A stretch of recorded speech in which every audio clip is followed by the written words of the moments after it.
You talked about 700 genes working differently. Yeah, 711 genes are distorted in their activity caused by a lack of sleep. Some genes that are overexpressed that are related to cardiovascular disease or stress or inflammation, and other genes that are impaired, which are associated with your immune system. So you become immune deficient. And it can be a downward compounding spiral if you're such a person that's really continually struggling with sleep and building up some of that sleep debt. So that link is below. Check it out. And we have a closing tradition on this podcast where the last guest leaves a question for the next.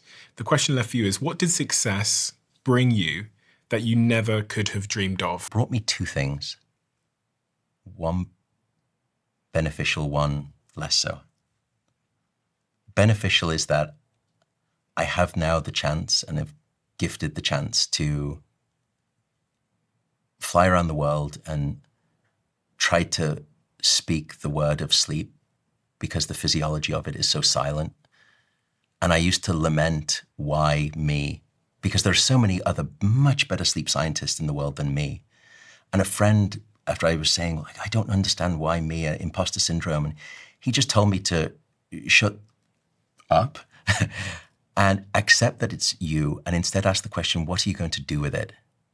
And I changed how I embrace that. So I've been so fortunate that my life after publishing the book that you're holding changed forever, and almost all for the better. And I'm so fortunate. I have lived a life of such fortune by way of the sleep mission.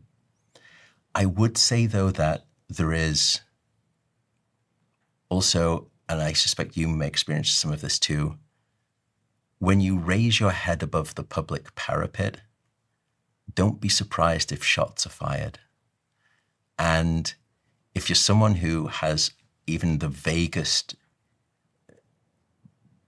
hint of insecurity, comments will do you a lovely disservice. And so I think there's a degree of kind of vulnerability and insecurity that you can develop by way of becoming someone who is in the eye of the public, that had I not been in the eye of the public, I probably wouldn't have been, as self-conscious about whether it's, your intellect or your voice or your, disastrous, boy band haircut, whatever it is.